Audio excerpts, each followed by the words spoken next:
हरिर्नाम हरिर्नाम हरिर्नामैव केवलम कलौ नस्तेव नस्तेव नस्तेव गतिरन्यथा।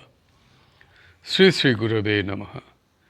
प्रेम भक्ति प्रदातारं आनंदनंद वर्धनम स्वर्णमयी सुतं वंदे जोगमाया मनोहरम विजय वल्लभां देवीं विजयानंद वर्धिनीं सदानंदमयीं सद्धिं जोगमायां नमाम्यहम्। श्री पुरुषोत्तम लीला ग्रंथ से पाठ। लीला दर्शन 20/9 आषाढ़। आज आसन पर बैठने के पश्चात जब श्री गोसाई जी का दर्शन हुआ तो मैं उनसे बोली, कल श्री जगन्नाथ बल्लभ मंदिर जाने पर महाप्रभु वो श्री गुरुदेव के दर्शन व कथा श्रवण दोनों प्राप्त हुए। इस कारण मैं सोचती हूँ कि जितने दिन नवकलेवर नहीं होता, जिसके बाद ही जगन्नाथ देव के दर्शन होंगे, मैं जगन्नाथ वल्लभ जाकर लीला दर्शन करूँगी।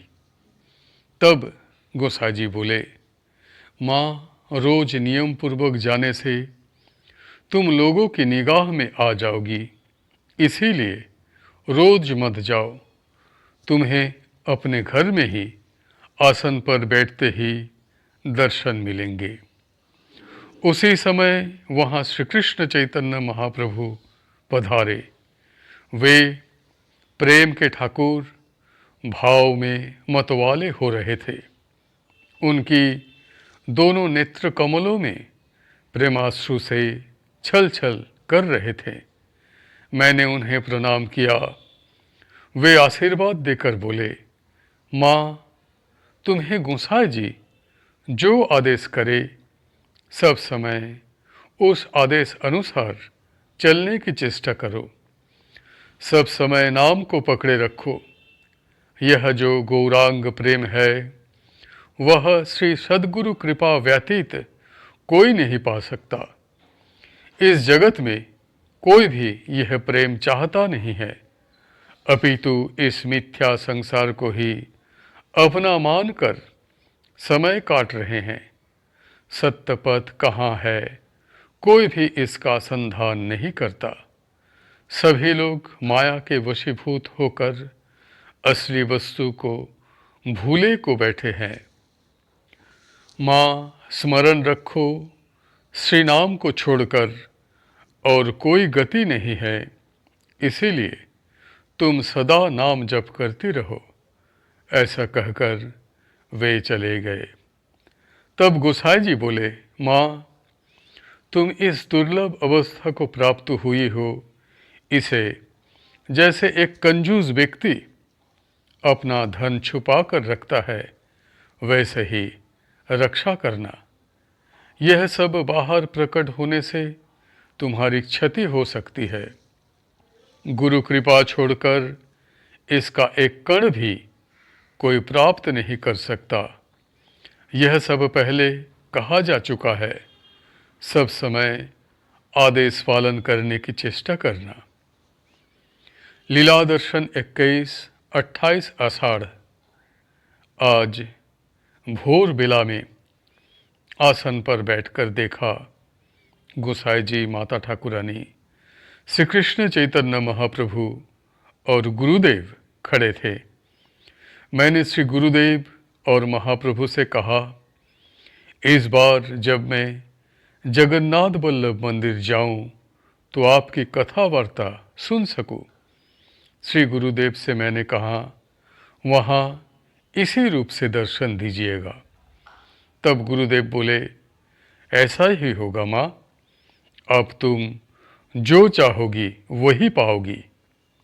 मैंने कहा, मैं सब समय आपके पास रहने के अतिरिक्त और कुछ भी नहीं चाहती। गोसाई जी से बोली, आपसे निवेदन है कि कोई भी अलौकिक भाव मेरे देह से प्रकट ना हो। गोसाई जी बोले, ऐसा ही होगा माँ, बाह्य दृष्टि से तुम साधारण भाव से ही रहोगी, कोई भय नहीं है। नाम को सदा पकड़ के रखना, किसी भी बात से विचलित न होना।